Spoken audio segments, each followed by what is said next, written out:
Sikwi, ketemu lagi sama saya Kurayui.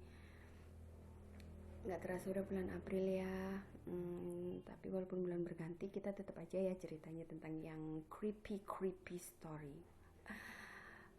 Kali ini aku mau bahas tentang buku yang selalu aku promoin di video-video aku sebelumnya.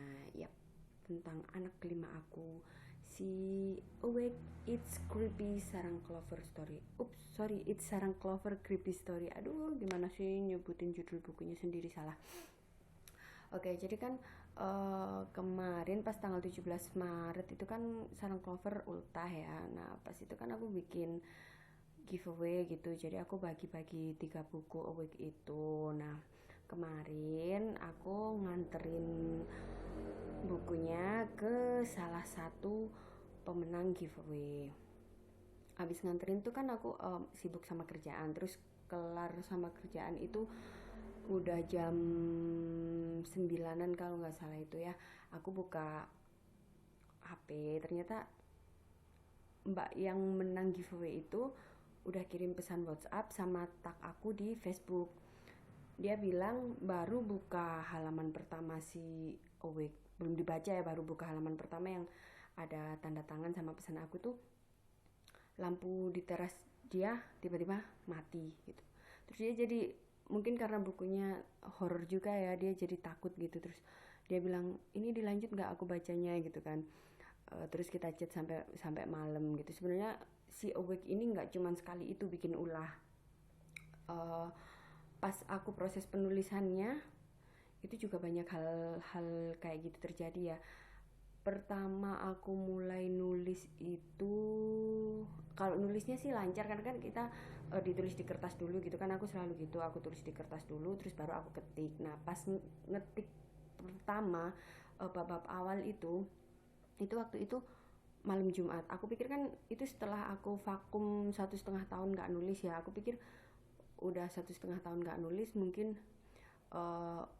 peraturan tentang gak boleh nulis di malam Jumat itu udah hambar gitu. Jadi waktu itu aku ada di markas sama nenek, terus aku bilang sama nenek, nenek mau nonton TV. Iya, ya udah aku mau ngetik ya di bilik. Oh ya, tapi bilikku aku buka, pintu bilikku aku buka, aku bilang gitu. Iya, terus aku baru nyiapin kertas yang isinya bab 1, bab pembuka itu, terus mulai ngetik.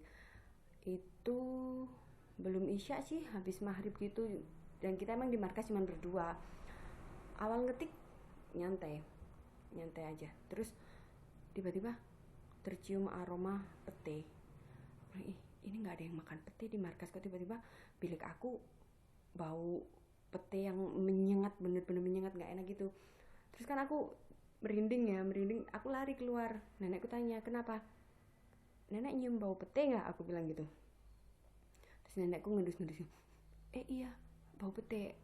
Siapa yang makan pete? Nggak ada, nek, yang di markas cuman kita berdua, aku bilang gitu. Terus aku ingatkan pesan Tunjung, katanya kalau bau pete itu bisa berarti ada makhluk halus yang datang. Dan katanya menurut dia itu yang bau-baunya kayak gitu tuh biasanya bangsa siluman gitu. Terus aku ingatkan, oh ya Allah, jangan-jangan ini peraturan kita nggak boleh ngetik di malam Jumat masih berlaku walaupun aku udah 1,5 tahun vakum nggak nulis gitu kan. Akhirnya aku berhenti sebentar, terus adzan isya sekitar 1 jaman itu gue aku biarin nyala di bilik aku, dia menyala. Catatan juga belum aku save. Setelah bau peti itu aku kan keluar, terus nimbrung nenek nonton TV, takut aku. Udah 1,5 jam baunya hilang. Mungkin udah apa ya, dia udah pergi gitu ya.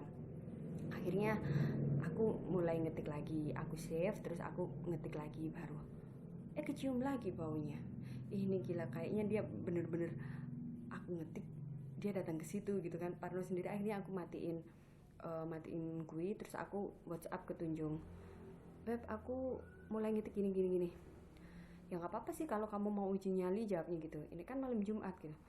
Oh ya udah gitu. Akhirnya lanjut besoknya juga gitu lagi, ngetik lagi tuh apa, hawa di bilik tuh nggak enak. Terus si Tunjung bilang gini, kamu tuh ya kalau mau ngetik, namanya yang kamu ketik itu kan itu kejadian nyata dan mereka benar-benar ada pernah berinteraksi dengan kita. Ya mbok disambat gitu kata dia. Apa ya kalau bahasa Indonesianya disambat itu dibatin, istilahnya diajak komunikasi gitu loh. Disambat sebelum nulis tuh dibilang, permisi aku mau nulis cerita kamu, jangan ganggu, bantuin gitu kan. Terus sehabis bilang gitu, pas mau mulai ngetik, aku nurutin saran Tunjung, aku sebutin nama mereka, aku minta izin. Alhamdulillah setelah itu lancar, nggak pernah ada gangguan-gangguan lagi. Ngetik ya udah ngetik lancar sampai proses pengetikan itu kelar, editing kelar, sampai jadi buku. Itu dulu salah satu cerita kan yang Mariel itu kan juga dulu sebelum dimasukin ke buku Awake itu dia kan, aku ikutin lomba itu juga gitu, udah bilang ke Tunjung, Beb ini kalau aku ikutin lomba nggak apa-apa, nggak apa-apa kan ceritanya, soalnya kan si Mariel ini kan dari kisah nyata gitu kan. Terus si Tunjung bilang nanti aku tanya ke dia dulu boleh apa enggak. Ternyata boleh. Itu udah berhari-hari aku nggak bisa nulis, maksudnya apa ya, kata-kata di kepala itu udah ada tapi nuangin ke tulisan tuh susah banget. Baru bisa pas malam Jumat itu uh, ngetik lewat HP. Iya ngetik lewat HP aku.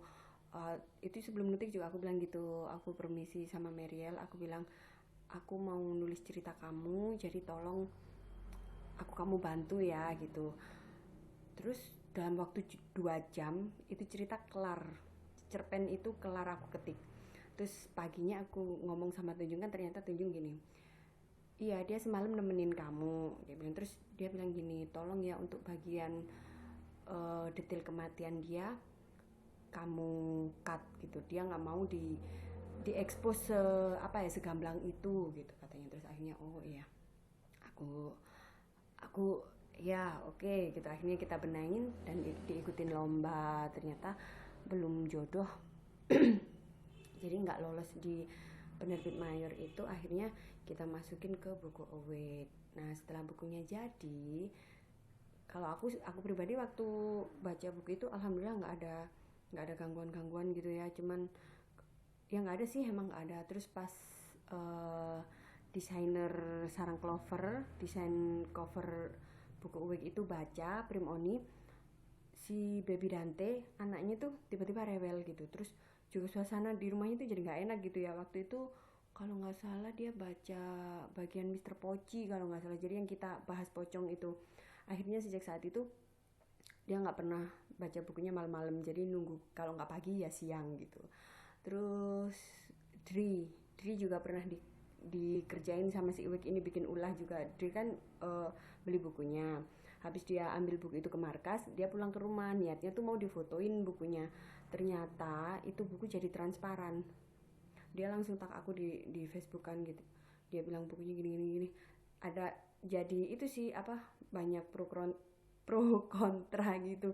Ada yang bilang itu cuman efek aplikasi, ada yang gini ya. Kita sih cuman terserah ya. Kalau aku sendiri kok bisa ya, padahal bukunya kan hitam itu jadi transparan gitu. Sebenarnya kalau menurut aku sih mungkin kayak gitu pengaruh sugesti aja mungkin ya, karena kan kisah nyata, horor juga. Jadi pas mau baca tuh kadang kan orang, aduh horor, jangan-jangan nanti gini gitu kan, bisa jadi pengaruh gitu. Tapi memang kalau nurut dari segi mistisnya katanya emang ketika kita membahas tentang mereka atau ketika kita nulis, istilahnya membahas lah gitu ya tentang mereka tuh akan datang, karena mereka kan berada di ruang yang tak terbatas. Jadi mereka bisa membaca pikiran kita gitu kadang, jadi mereka langsung datang gitu. Jadi sebenarnya nggak usah disugesti aja sih ya kalau baca buku horor atau gitu, nggak usah disugesti, apalagi yang labelnya based on true story jadi berdasarkan kisah nyata gitu, udah nggak usah disugesti ini bakal gini. Tapi alangkah baiknya permisi dulu gitu, karena ya tadi yang aku bilang itu kan mereka ada di ruang yang tak terbatas itu. Jadi kadang walaupun mereka ada di luar negeri, bisa datang kayak gitu. Jadi lebih baik disambat tadi apa ya kalau bahasa Indonesianya, ya kita permisi lah gitu loh. Jadi biar nggak kejadian kayak gitu ya, kecuali kalau emang kalian dasarnya nggak percaya sama hal-hal gitu sih bisa. Tapi yang namanya kadang nggak percaya itu bisa jadi kebukti juga. Aku nggak nakut-nakutin lo ya, anakku yang kelima ini nggak nakal lo ya, dia baik kok, dia baik baik deh dia, cuman ya itu karena dia berdasarkan kisah nyata. Pokoknya jangan disugesti aja deh kalau lagi baca dia. Yang minat bisa pesen lewat saya atau pesen ke nulis buku. Yap, ini dia penampakan anak kelima saya, si Awake It Sarang Clover Creepy Story, yang beberapa kali bikin ulah pada pembacanya. Tapi dia baik kok, beneran. Oke, cukup sekian video kali ini. Thanks for watching and bye bye. See you, Shigui. Sarangi. Sarangi Shigui.